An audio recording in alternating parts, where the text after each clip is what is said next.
This audio production was made in collaboration with Audible Anarchist. The Capitalist System by Mikhail Bakunin. Is it necessary to repeat here the irrefutable arguments of socialism which no bourgeois economist has yet succeeded in disproving? What is property? What is capital in their present form? For the capitalist and the property owner, they mean the power and the right, guaranteed by the state, to live without working. And since neither property nor capital produces anything when not fertilized by labor, that means the power and the right to live by exploiting the work of someone else, the right to exploit the work of those who possess neither property nor capital, and thus who are forced to sell their productive power to the lucky owners of both. Note that I have left out of account altogether the following question. In what way did property and capital ever fall into the hands of their present owners? This is a question which, when envisaged from the points of view of history, logic, and justice, cannot be answered in any other way but one which would serve as an indictment against the present owners. I shall therefore confine myself here to the statement that property owners and capitalists, inasmuch as they live not by their own productive labor, but by getting land rent, house rent, interest upon their capital, or by speculation on land, buildings, and capital, or by the commercial and industrial exploitation of the manual labor of the proletariat, all live at the expense of the proletariat. Speculation and exploitation, no doubt, also constitute a sort of labor, but altogether non-productive labor. I know only too well that this mode of life is highly esteemed in all civilized countries, that it is expressly and tenderly protected by all the states, and that the states, religions, and all the juridical laws, both criminal and civil, and all the political governments, monarchies and republican, with their immense judicial and police apparatuses and their standing armies, have no other mission but to consecrate and protect such practices. In the presence of these powerful and respectable authorities, I cannot even permit myself to ask whether this mode of life is legitimate from the point of view of human justice, liberty, human equality, and fraternity. I simply ask myself, under such conditions, are fraternity and equality possible between the exploiter and the exploited? Are justice and freedom possible for the exploited?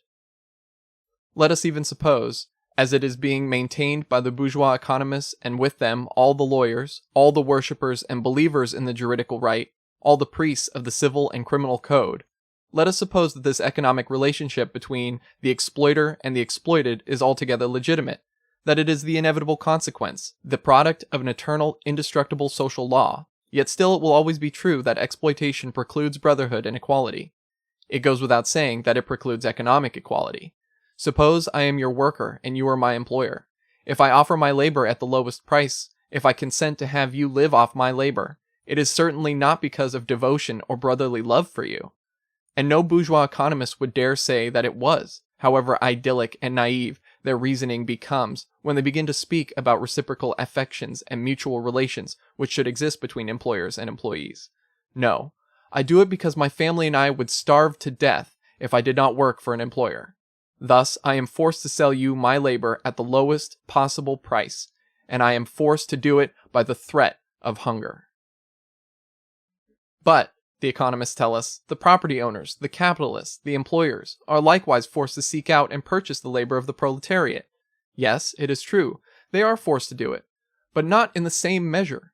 Had there been equality between those who offer their labor and those who purchase it, between the necessity of selling one's labor and the necessity of buying it, the slavery and misery of the proletariat would not exist. But then there would be neither capitalists, nor property owners, nor the proletariat, nor rich, nor poor. There would be only workers. It is precisely because such equality does not exist that we have and are bound to have exploiters. This equality does not exist because in modern society, where wealth is produced by the intervention of capital paying wages to labor, the growth of the population outstrips the growth of production, which results in the supply of labor necessarily surpassing the demand and leading to a relative sinking of the level of wages. Production, thus constituted, monopolized, exploited by bourgeois capital, is pushed on the one hand by the mutual competition of the capitalists to concentrate ever more in the hands of an ever diminishing number of powerful capitalists, or in the hands of joint stock companies which, owing to the merger of their capital, are more powerful than the biggest isolated capitalists. And the small and medium-sized capitalists, not being able to produce at the same price as the big capitalists, naturally succumb in the deadly struggle. On the other hand, all enterprises are forced by the same competition to sell their products at the lowest possible price. Capitalist monopoly can attain this twofold result only by forcing out an ever-growing number of small or medium-sized capitalists, speculators, merchants, or industrialists from the world of exploiters into the world of the exploited proletariat, and at the same time squeezing out ever greater savings from the wages of the same proletariat. On the other hand, the mass of the proletariat, growing as a result of the general increase of the population, which, as we know, not even poverty can stop effectively, and through the increasing proletarianization of the petty bourgeoisie, ex-owners, capitalists, merchants, and industrialists, growing, as I have said, at a much more rapid rate than the productive capacities of an economy that is exploited by bourgeois capital. This growing mass of the proletariat is placed in a condition wherein the workers are forced into disastrous competition against one another. For since they possess no other means of existence but their own manual labor, they are driven, by the fear of seeing themselves replaced by others, to sell it at the lowest price. This tendency of the workers, or rather the necessity to which they are condemned by their own poverty, combined with the tendency of the employers to sell the products of their workers, and consequently buy their labor, at the lowest price, constantly reproduces and consolidates the poverty of the proletariat. Since he finds himself in a state of poverty, the worker is compelled to sell his labor for almost nothing, and because he sells that product for almost nothing, he sinks into even greater poverty. Yes, greater misery indeed. For in this galley slave labor, the productive force of the workers, abused, ruthlessly exploited, excessively wasted, and underfed, is rapidly used up. And once used up, what can be its value on the market? Of what worth is this sole commodity which he possesses and upon the daily sale of which he depends for a livelihood? Nothing. And then? Then nothing is left for the worker but to die. What, in a given country, is the lowest possible wage? It is the price of that which is considered by the proletarians of that country as absolutely necessary to keep oneself alive. All the bourgeois economists are in agreement on this point. Turgot, who saw fit to call himself the virtuous minister of Louis XVI, and really was an honest man, said, quote, "The simple worker who owns nothing more than his hands has nothing else to sell than his labor. He sells it more or less expensively, but its price, whether high or low, does not depend on him alone. It depends on an agreement with whoever will pay for his labor. The employer pays as little as possible. When given the choice between a great number of workers, the employer prefers the one who works cheap. The workers are, then, forced to lower their price in competition against the other. In all types of labor, it necessarily follows that the salary of the worker is limited to what is necessary for survival." Unquote. J.B. Saint, the true father of bourgeois economists in France, also said, quote, "Wages are much higher when more demand exists for labor and less is offered, and are lowered accordingly when more labor is offered and less demanded. It is the relation between supply and demand which regulates the price of this merchandise called the worker's labor, as are regulated all other public services. When wages rise a little higher than the price necessary for the workers' families to maintain themselves, their children multiply and a larger supply soon develops in proportion with the greater demand. When, on the contrary, the demand for workers is less than the quantity of people offering to work, their gains decline back to the price necessary for the class to maintain itself at the same number. The families more burdened with children disappear. From then forward, the supply of labor declines, and with less labor being offered, the price rises. In such a way, it is difficult for the wages of the laborer to rise above or fall below the price necessary to maintain the class, the workers, the proletariat, in the number required." Unquote. After citing Turgot and J.B. Saint, Proudhon cries, quote, "The price, as compared to the value in real social economy, is something essentially mobile, consequently essentially variable, and that in its variations it is not regulated more than by the concurrence, let us not forget, that as Turgot and Saint agree, has the necessary effect not to give to wages to the worker more than enough to barely prevent death by starvation and maintain the class in the numbers needed." Unquote. The current price of primary necessities constitutes the prevailing constant level above which the workers' wages can never rise for a very long time, but beneath which they drop very often, which constantly results in inanition, sickness, and death. until a sufficient number of workers disappear to equalize again the supply of and demand for labor. What the economists call equalized supply and demand does not constitute real equality between those who offer their labor for sale and those who purchase it.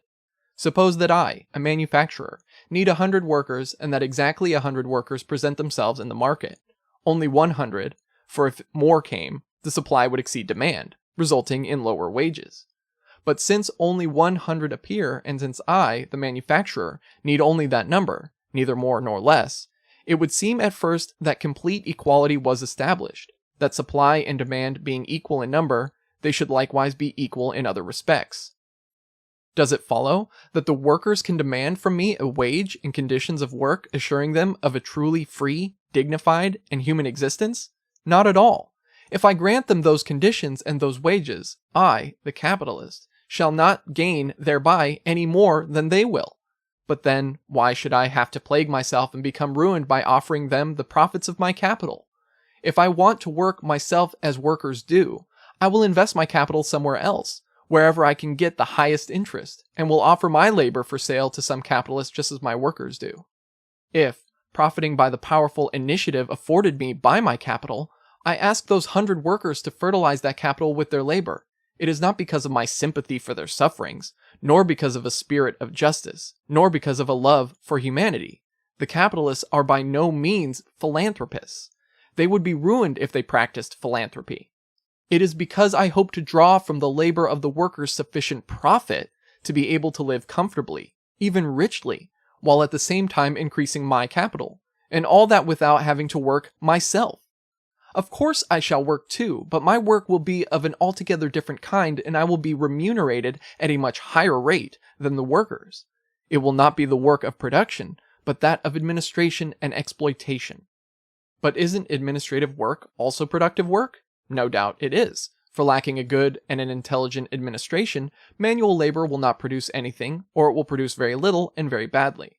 But from the point of view of justice and the needs of production itself, it is not at all necessary that this work should be monopolized in my hands, nor, above all, that I should be compensated at a rate so much higher than manual labor. The cooperative associations already have proven that workers are quite capable of administering industrial enterprises, that it can be done by workers elected from their midst and who receive the same wage. Therefore, if I concentrate in my hands the administrative power, it is not because the interests of production demand it, but in order to serve my own needs, the ends of exploitation. As the absolute boss of my establishment, I get for my labor 10 or 20 times more than my workers get for theirs. And this is true despite the fact that my labor is incomparably less painful than theirs. But the capitalist, the business owner, runs risks, they say, while the worker risks nothing. This is not true, because when seen from his side, all the disadvantages are on the part of the worker. The business owner can conduct his affairs poorly, he can be wiped out in a bad deal, or be a victim of a commercial crisis, or by an unforeseen catastrophe. In a word, he can ruin himself. This is true. But does ruin mean for the bourgeois point of view to be reduced to the same level of misery as those who die of hunger, or to be forced among the ranks of the common laborers? This so rarely happens that we might as well say never. Afterwards, it is rare that the capitalist does not retain something, despite the appearance of ruin. Nowadays, all bankruptcies are more or less fraudulent. But if absolutely nothing is saved, there are always family ties and social relations who, with help from the business skills learned which they pass to their children, permit them to get positions for themselves and their children in the higher ranks of labor, in management, to be a state functionary, to be an executive in a commercial or industrial business, to end up, although dependent, with an income superior to what they paid to their former workers. The risks of the worker are infinitely greater. After all, if the establishment in which he is employed goes bankrupt, he must go several days and sometimes several weeks without work, and for him it is more than ruin, it is death, because he eats every day what he earns. The savings of the workers are fairy tales invented by bourgeois economists to lull their weak sentiment of justice, the remorse that is awakened by chance in the bosom of their class. This ridiculous and hateful myth will never soothe the anguish of the worker. He knows the expense of satisfying the daily needs of his large family. If he had savings, he would not send his poor children from the age of 6 to wither away, to grow weak, to be murdered physically and morally in the factories, where they are forced to work night and day, a working day of 12 and 14 hours. If it happens sometimes that the worker makes a small savings, it is quickly consumed by the inevitable periods of unemployment which often cruelly interrupt his work, as well as by the unforeseen accidents and illnesses which befall his family. The accidents and illnesses that can overtake him constitute a risk that makes all the risks of the employer nothing in comparison, because for the worker, debilitating illness can destroy his productive ability, his labor power. Overall, prolonged illness is the most terrible bankruptcy, a bankruptcy that means for him and his children hunger and death. I know full well that under these conditions, that if I were a capitalist who needs 100 workers to fertilize my capital, that on employing these workers, all the advantages are for me, all the disadvantages for them. I propose nothing more nor less than to exploit them. And if you wish me to be sincere about it and promise to guard me well, I will tell them, quote, "Look, my children, I have some capital which by itself cannot produce anything, because a dead thing cannot produce anything.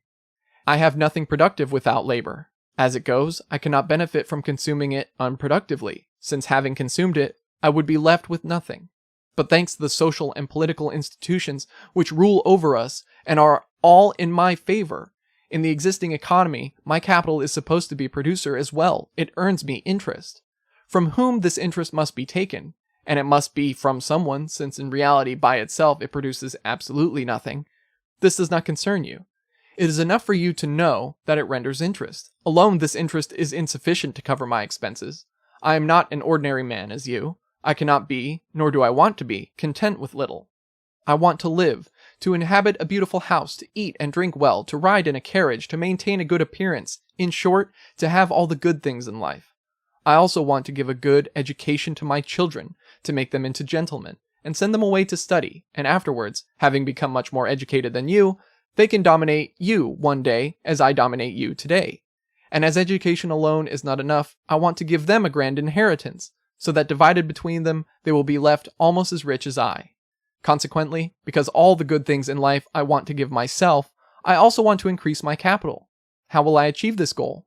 Armed with this capital, I propose to exploit you. I propose that you permit me to exploit you. You will work, and I will collect and appropriate and sell for my own behalf the product of your labor, without giving you more than a portion which is absolutely necessary to keep you from dying of hunger today, so that at the end of tomorrow, you will still work for me in the same conditions. And when you have been exhausted, I will throw you out and replace you with others. Know it well.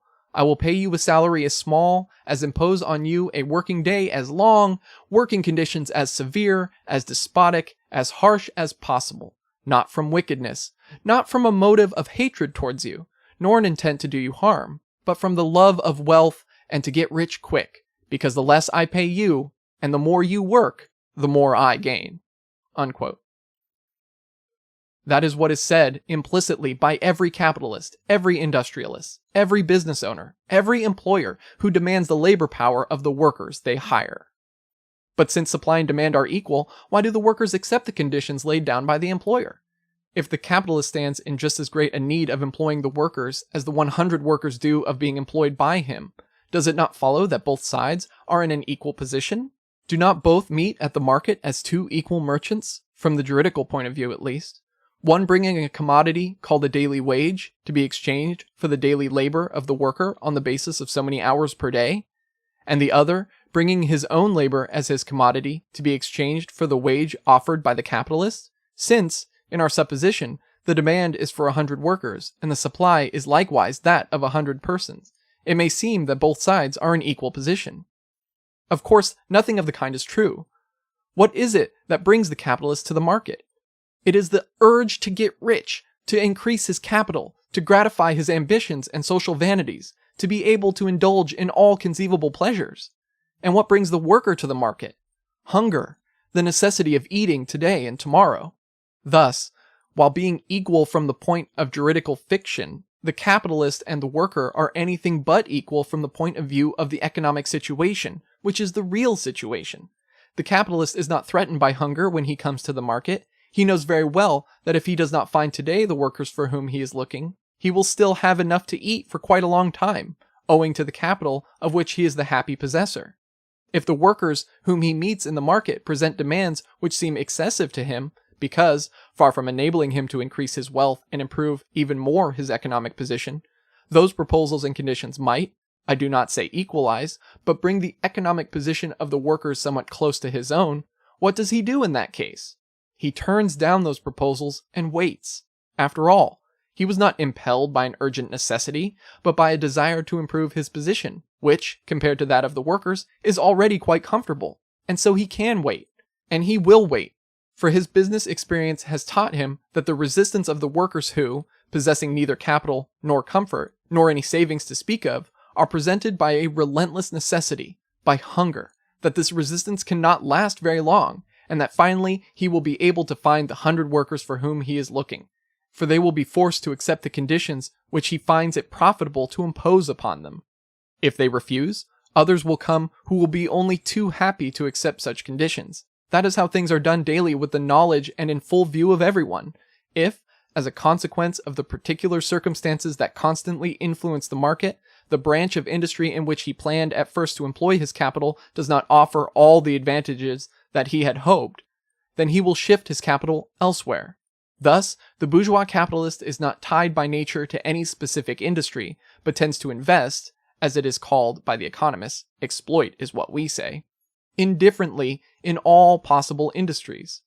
Let's suppose, finally, that learning of some industrial incapacity or misfortune, he decides not to invest in any industry. Well, he will buy stocks and annuities, and if the interest and dividends seem insufficient, then he will engage in some occupation, or shall we say, sell his labor for a time, but in conditions much more lucrative than he had offered to his own workers. The capitalist then comes to the market in the capacity, if not of an absolutely free agent, at least that of an infinitely freer agent than the worker. What happens in the market is a meeting between a drive for lucre and starvation, between master and slave. Juridically, they are both equal, but economically, the worker is the serf of the capitalist, even before the market transaction has been concluded, whereby the worker sells his person and his liberty for a given time. The worker is in the position of a serf because this terrible threat of starvation, which daily hangs over his head and over his family, will force him to accept any conditions imposed by the gainful calculations of the capitalist, the industrialist, the employer. And once the contract has been negotiated, the serfdom of the workers is doubly increased. Or, to put it better, before the contract has been negotiated, goaded by hunger, he is only potentially a serf. After it is negotiated, he becomes a serf in fact, because what merchandise has he sold to his employer? It is his labor, his personal services, the productive forces of his body, mind, and spirit that are found in him and are inseparable from his person. It is therefore himself. From then on, the employer will watch over him, either directly or by means of overseers. Every day during working hours and under controlled conditions, the employer will be the owner of his actions and movements. When he is told, do this, the worker is obligated to do it, or he is told, go there, he must go. Is he not what is called a serf? Karl Marx, the illustrious leader of German communism, justly observed in his magnificent work Das Kapital that if the contract freely entered into by the vendors of money, in the form of wages, and the vendors of their labor, that is, between the employer and the workers, were concluded not for a definite and limited term only, but for one's whole life, it would constitute real slavery. Concluded for a term only and reserving to the worker the right to quit his employer, this contract constitutes a sort of voluntary and transitory serfdom. Yes, transitory and voluntary from the juridical point of view, but nowise from the point of view of economic possibility. The worker always has the right to leave his employer, but has he the means to do so? And if he does quit him, is it in order to lead a free existence in which he will have no master but himself? No, he does it in order to sell himself to another employer. He is driven to it by the same hunger which forced him to sell himself to the first employer. Thus, the worker's liberty, so much exalted by the economists, jurists, and bourgeois republicans, is only a theoretical freedom, lacking any means for its possible realization, and consequently it is only a fictitious liberty, an utter falsehood. The truth is that the whole life of the worker is simply a continuous and dismaying succession of terms of serfdom, voluntary from the juridical point of view, but compulsory in the economic sense, broken up by momentarily brief interludes of freedom accompanied by starvation. In other words, it is real slavery. This slavery manifests itself daily in all kinds of ways. Apart from the vexations and oppressive conditions of the contract, which turn the worker into a subordinate, a passive and obedient servant, and the employer into a nearly absolute master. Apart from all that, it is well known that there is hardly an industrial enterprise wherein the owner, impelled on the one hand by the twofold instinct of an unappeasable lust for profits and absolute power, and on the other hand, profiting by the economic dependence of the worker, does not set aside the terms stipulated in the contract and wring some additional concessions in his favor. Now he will demand more hours of work, that is, over and above those stipulated in the contract. Now he will cut down wages on some pretext. Now he will impose arbitrary fines, or he will treat the workers harshly, rudely, and insolently. But, one may say, in that case the worker can quit. Easier said than done. At times the worker receives part of his wages in advance, or his wife or children may be sick, or perhaps his work is poorly paid throughout this particular industry. Other employers may be paying even less than his own employer, and after quitting his job, he may not even be able to find another one. And to remain without a job spells death for him and his family. In addition, there is an understanding among all employers, and all of them resemble one another. All are almost equally irritating, unjust, and harsh. Is this calumny? No, it is the nature of things, and in the logical necessity of the relationship existing between the employers and their workers. This has been a production of Audible Anarchist. You can find more Audible Anarchist on YouTube.